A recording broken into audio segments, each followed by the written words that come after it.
There are murders that leave a mark on a community, and then there are murders that expose the darkest edges of organized crime. Murders that reveal the quiet planning, the petty jealousy, the drug world greed, and the ruthless ambition that lurks beneath the surface of ordinary neighborhoods. The killing of 38-year-old Thomas Campbell was one of those murders. It wasn't a random act, it wasn't a burglary gone wrong, and it wasn't a moment of spontaneous violence. This was a planned, targeted, highly organized attack. A robbery orchestrated by a network of criminals who watched him, tracked him, and eventually hunted him inside his own home. To understand what happened on the night of July 3, 2022, and why Thomas Campbell was left battered, tortured, stripped, and dying at the foot of his stairs, you have to understand the world he was connected to. A world where drug lines, relationships, debts, and betrayal collide in ways that rarely make headlines, until everything explodes. Thomas Campbell lived in Mossley, a quiet town that sits on the edge of Greater Manchester, the kind of place where families settle for peace, the kind of place people imagine is far removed from the criminal underworld. But Thomas Campbell wasn't an ordinary resident. He had connections to drug supply lines, he had a past that followed him quietly, and he had relationships that crossed paths with dangerous, ambitious individuals. In the months leading up to his murder, there were tensions developing behind the scenes, tensions that would eventually pull him into the crosshairs of a gang who wanted one thing: access. Access to money, access to drugs, access to whatever they believed he had hidden inside that house. The robbery that would eventually kill him wasn't spontaneous. It was seeded months earlier through jealousy and resentment, sparked by a woman who once lived with him, and fueled by a criminal who wanted revenge, Thomas's ex-wife. Their marriage had collapsed years earlier, but the bitterness hadn't. And when she started a new relationship with a man named John Belfield, a professional criminal, a man deeply embedded in Manchester's drug scene, the friction between past and present began turning into something far more dangerous. Belfield had history. He had contacts, he had ambition, and he was known for using violence to get what he wanted. When he began hearing rumors that Thomas Campbell was living well, that he had money, that he had assets, that he had a lifestyle worth taking, that was enough to spark interest. And when Belfield learned more about Campbell's routines, where he lived, and how accessible he was, that's when the planning began. This wasn't just about money. For Belfield, there was ego involved. For Colleen, it was resentment. For the gang they assembled, there was opportunity. But what makes this case even more disturbing is how methodical it all was. The people involved didn't simply guess where Thomas Campbell lived. They didn't assume his schedule. They didn't make amateur mistakes. They followed him. They watched him. They tracked him for days. And they did it all on camera. In one of the most chilling pieces of evidence later played in court, Belfield and two of his associates were captured inside a pub, sitting at a table, calmly discussing the plan. There was no panic, no rush, no second guessing, just a group of criminals plotting a violent robbery in a public place, knowing that when they were finished, nobody inside the Campbell house would be left standing in their way. It was surveillance. It was targeting. It was a quiet, deliberate move toward a violent conclusion. As the days moved toward July 3, 2022, the gang became increasingly confident. They tested the route to the house. They checked CCTV blind spots. They monitored when Thomas left home, when he returned, and when he walked his dog. They timed his movements until they understood his routine intimately. They waited until he was alone. They waited until there were no witnesses. They waited until they believed they could get what they came for: drugs, cash, or both. That night, Thomas returned home after walking his dog. It was a routine he'd followed countless times. But this time, the gang was waiting. They ambushed him the moment he stepped inside, dragging him back into the property. What happened next shocked even veteran police officers. The attack lasted 8 hours. 8 hours inside his own home. 8 hours of being beaten, tortured, restrained, stripped, and interrogated by a group who believed he had drugs or money hidden somewhere inside the house. They didn't find what they were looking for, but they kept going anyway. By the time they left, Thomas Campbell was barely alive. He was found at the bottom of his staircase the next morning, beaten, naked, dying, with injuries so severe they revealed the full brutality of what had taken place inside that house. The gang had tied him up. They had dragged him around the house. They had attacked him repeatedly, leaving blood across multiple rooms. And then, when they believed he was dead, they walked out and left him there. Thomas Campbell's body told the story long before investigators could. This was torture, prolonged and intentional. This wasn't a robbery gone wrong. It was a sustained attack carried out by criminals who believed they were protected by planning, by silence, and by fear. But what they didn't expect was how much they'd left behind. Because this wasn't a clean operation, they made mistakes, they left footprints, and they left a digital trail of CCTV that would eventually map out their entire plan from start to finish, including the pub meeting, the scouting routes, the doorbell footage, and the final approach toward Thomas's home. This is the story of how a petty jealousy turned into a violent plot, how a quiet English housing estate became the scene of one of Greater Manchester's most shocking murders, and how a group of criminals, caught on camera planning every step, walked straight into a case that would expose the underbelly of loyalty, greed, and betrayal in the drug world. This is the murder of Thomas Campbell, a killing planned in pubs, mapped on CCTV, fueled by revenge, and carried out with a level of cruelty that stunned a community and dismantled a criminal circle from the inside out. And the deeper you go into this case, the more you realize how layered it really was.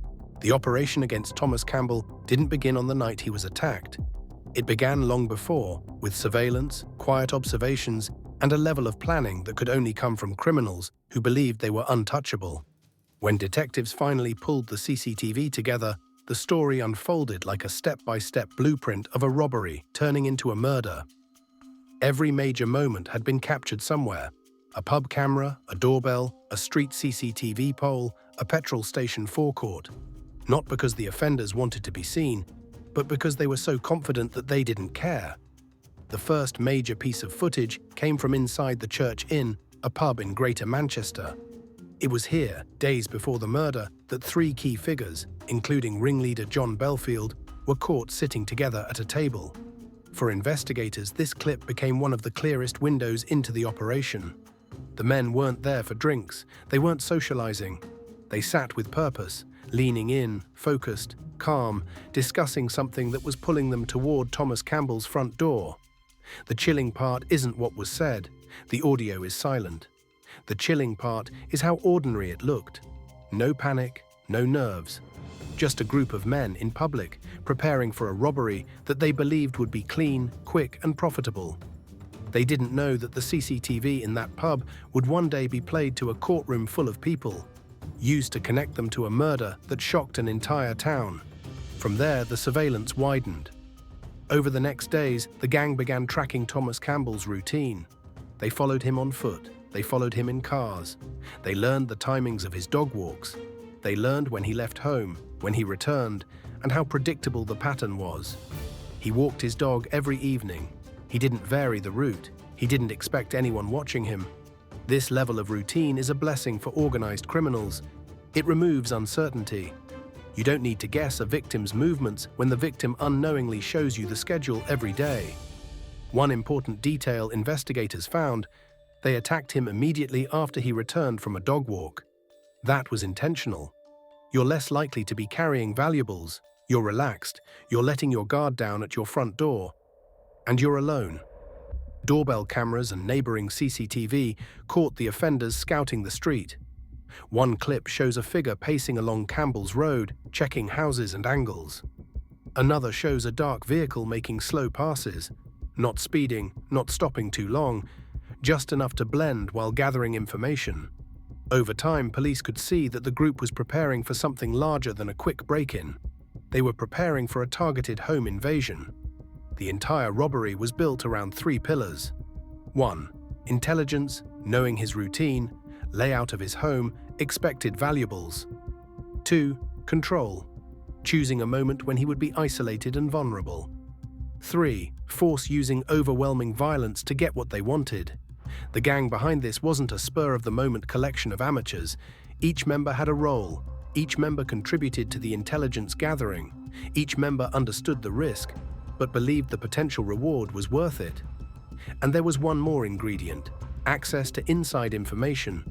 This didn't begin on the street. It began with Colleen Campbell, Thomas's ex-wife. While she did not take part in the attack, the prosecution later argued that she helped provide details that made the robbery possible. She shared information about Thomas's lifestyle and financial situation, information that ended up in the hands of her new partner's world. Knowledge is power in organized crime. And in this case, the knowledge allowed criminals to believe Thomas had large amounts of cash or drugs in the house. It wasn't confirmed. But belief, mixed with greed, was enough. As the plan progressed, the gang's surveillance became sharper. They mapped blind spots, they tested escape routes, they learned which neighbors had cameras. They watched Thomas long enough to feel confident they could strike without interruption. But even the most organized criminals make mistakes, and those mistakes are often caught on camera. On the final days before the murder, multiple CCTV clips captured the offenders.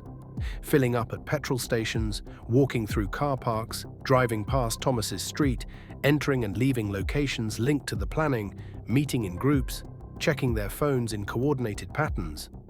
To detectives piecing the case together later, it looked like someone had documented the entire operation. Not intentionally, but because modern CCTV is everywhere, and the offenders were careless. What makes this case so powerful for documentary storytelling is that the build-up is visually traceable. You can literally map the conspiracy. You can point to each decision the gang made. You can show the exact moments where the plan accelerated. The robbery didn't happen on impulse. It matured over days of discussions, movements, and reconnaissance that mirrors the structure of professional organized crime. And as the day of the attack approached, the men became bolder. They stopped worrying about cameras. They stopped disguising their movements. They became more confident. Because in their minds, the plan was already solid. But the truth is, the amount of CCTV they walked through unknowingly would later dismantle everything they believed they'd covered. By July 3rd, everything was in place. The route, the timing, the manpower, the motivation, the belief that Thomas Campbell had something worth taking. And as Thomas returned home from his evening dog walk, unaware he was being hunted, unaware the gang was gathered nearby, unaware that the weakest point in his routine had become the perfect moment for an attack, the operation moved from planning to execution. What followed inside that house would later horrify both investigators and the public. But the most chilling part is that none of it was random. It was planned, it was personal, and it was preventable. The CCTV gathered before the incident didn't just reveal how the gang prepared, it revealed how predictable the entire sequence was. A case study in how organized criminals think, watch, and strike when they believe someone is vulnerable and valuable. By the evening of July 3rd, 2022, everything the gang had planned was ready to be executed. The surveillance was done, the timings were locked in. The offenders were in position, and Thomas Campbell, unaware of any threat, unaware he had been followed for days, walked straight into the trap they had set around his own front door. Every night, Thomas walked his dog along the same quiet route in Mossley.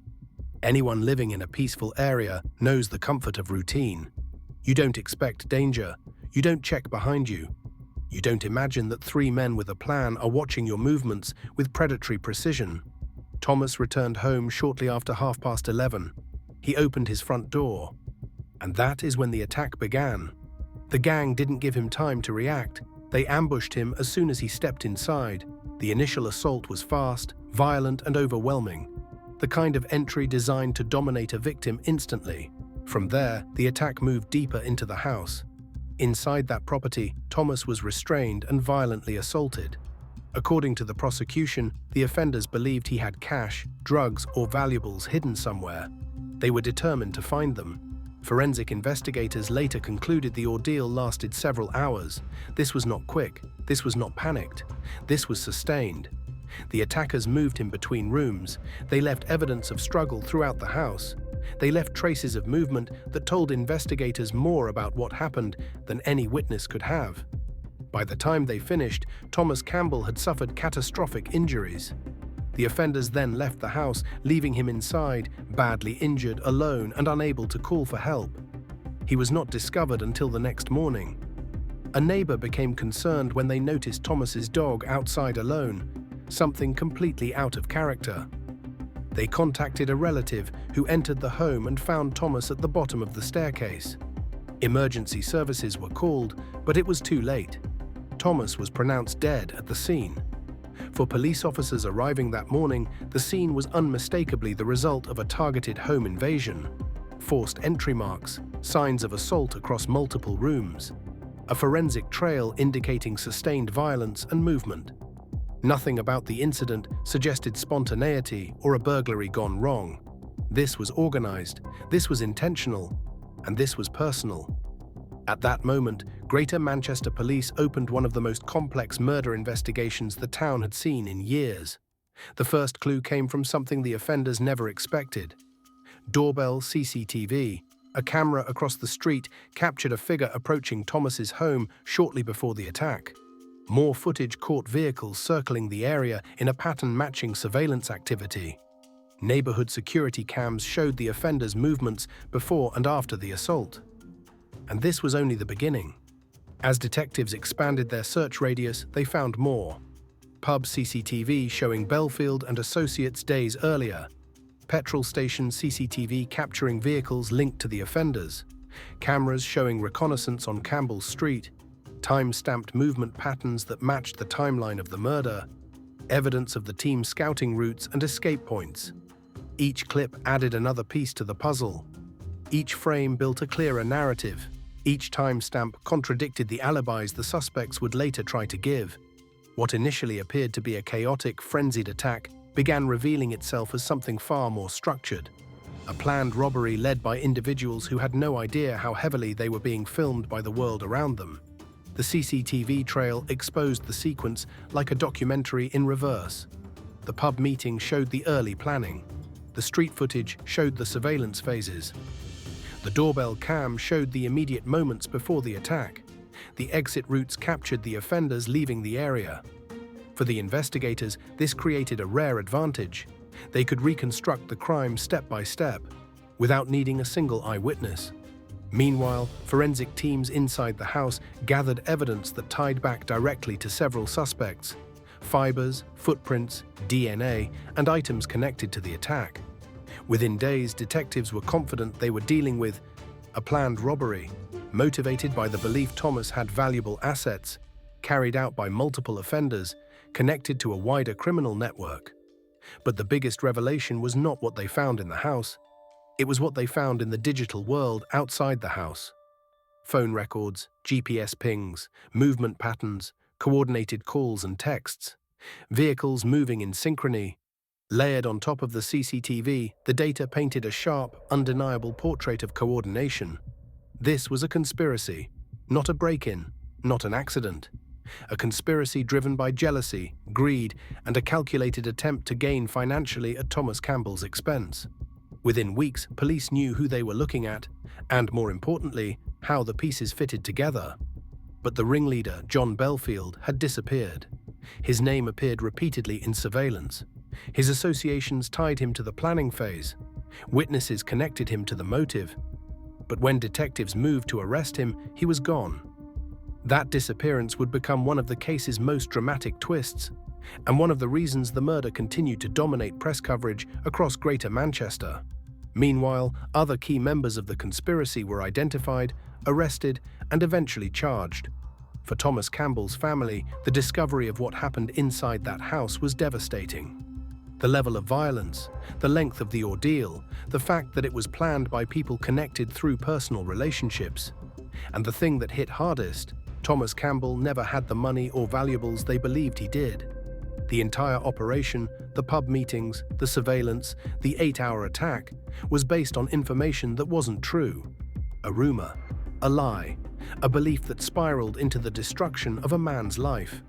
The cruelty was real, the motive was false, and the CCTV that documented the offenders chasing a fantasy would soon destroy their alibis, expose the calculation behind the operation, and bring the case into the courtroom with a weight of evidence rarely seen in gangland-related crime. In the weeks after Thomas Campbell's murder, Greater Manchester Police pushed the investigation into full momentum. The clues were everywhere.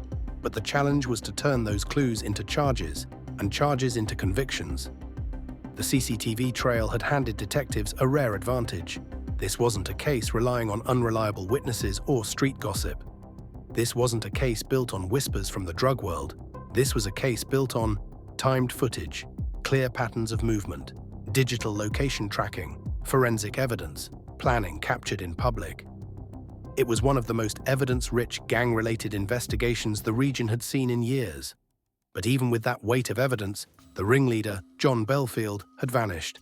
He left Greater Manchester immediately after the murder.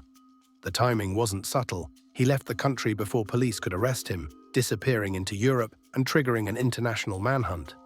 His absence didn't collapse the case, but it changed the shape of it. Detectives shifted their focus to the rest of the conspiracy, and the first breakthrough came swiftly. Arrests begin. The CCTV, phone data, vehicle movements, and forensic findings all pointed to 3 individuals directly involved in the attack: James "Jimmy" Baker, Carl Murphy, Colleen Campbell, Thomas's ex-wife. Though she was not physically present during the murder, she was charged with playing a role in facilitating the robbery. All were arrested in the weeks following the incident. The prosecution's case outlined the conspiracy clearly. Belfield, the ringleader, the organizer, the motivator. Baker and Murphy, the men who physically carried out the raid. Colleen provided information that made the robbery possible. Each role was different, but each role was essential. Inside the courtroom. What followed in the courtroom was a case built on modern investigative power. The prosecution rolled out clip after clip of CCTV footage. The pub meeting where Belfield, Baker and Murphy sat together days before the murder. The vehicle passes around Thomas's home. The doorbell footage of the offenders approaching the house. CCTV from nearby streets showing their escape routes. Petrol station footage capturing the getaway vehicle. Movements linking the offenders to each other in the hours surrounding the attack. Every frame added pressure to the defense. There was no hiding from timestamps, no disputing the routes, no explanation for why multiple men associated with each other were circling Mossley at the exact times Thomas was attacked.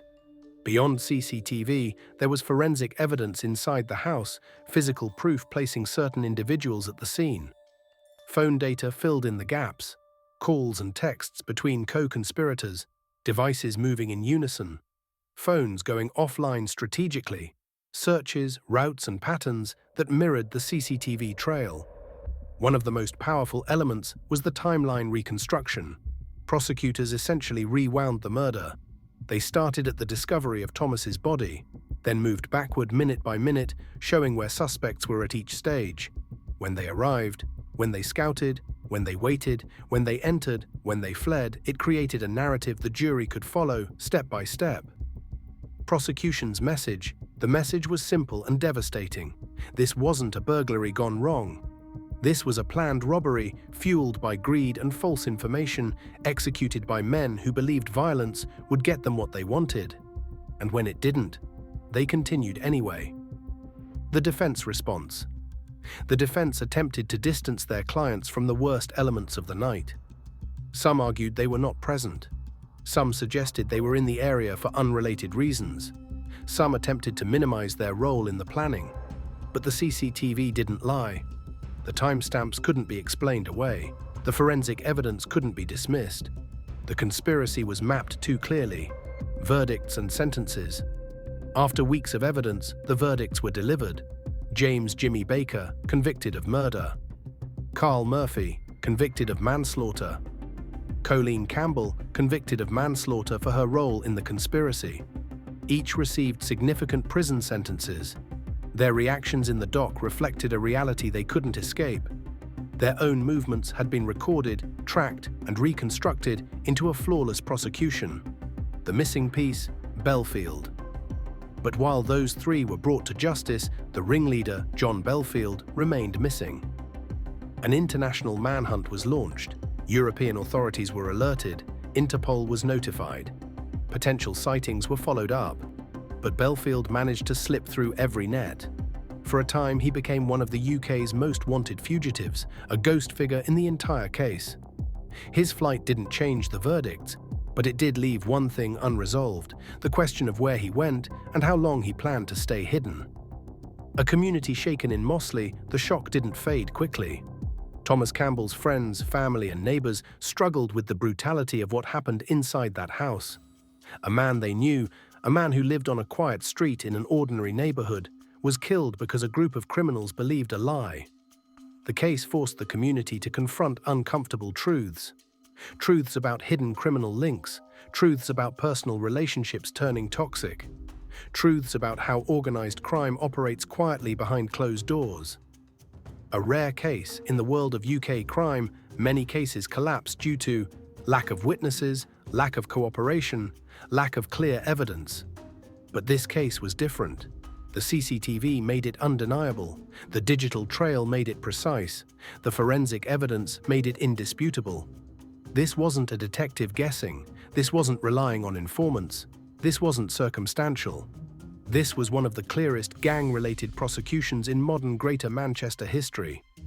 And what came next, the wider impact, what the case taught police, why it's a blueprint for understanding modern organized crime, is the deeper meaning behind the entire story. When the courtroom doors finally closed and the sentences were handed down, the story of Thomas Campbell didn't simply end. It shifted into something bigger, a case that police, communities, and criminal networks would study for years to come. Because in many ways, this wasn't just the murder of one man.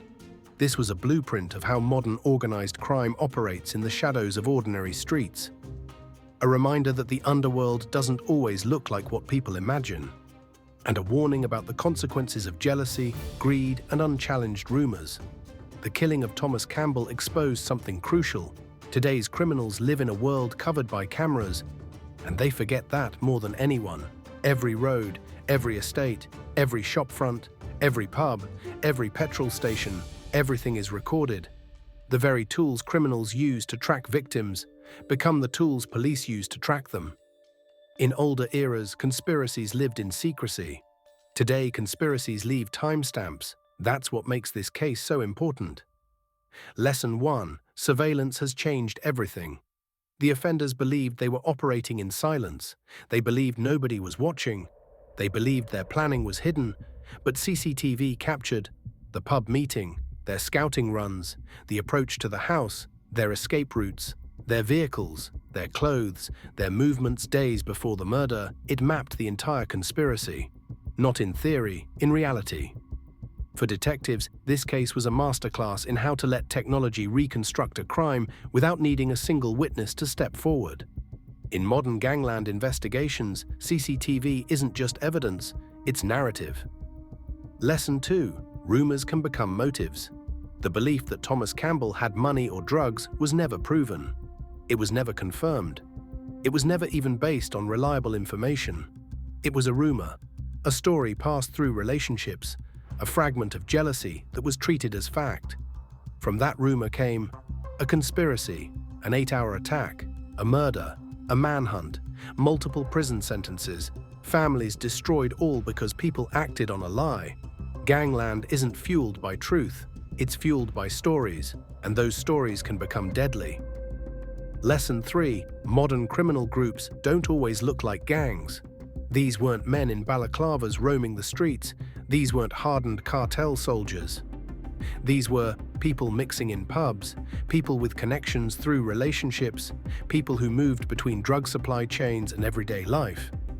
People who blended into the background of a small town. Modern organized crime is no longer defined by turf wars on street corners. It's defined by networks, relationships that span friendships, ex-partners, drug lines, and favors. And that makes it more dangerous because the lines between personal and criminal motives blur until you can no longer separate one from the other. Lesson 4. The consequences hit more than the victim. Thomas Campbell lost his life, but the impact rippled far beyond him. His family were left with a level of pain that can't be measured. The offenders' families watched their loved ones go to prison. Mossley became associated with a murder that looked nothing like the peaceful community it had been. And the police force saw firsthand how one rumor, one lie, one spark can lead to a tragedy nobody can undo. In every corner of this case, there is someone living with the consequences of a decision they didn't make. Lesson 5. The ringleader's escape shows the international nature of crime. When John Belfield fled the UK, it proved something investigators have been warning about for years. Modern criminals don't stay in one place. The second pressure hits, they move. The second police close in, they cross borders. Crime in the UK doesn't end at the UK's edge.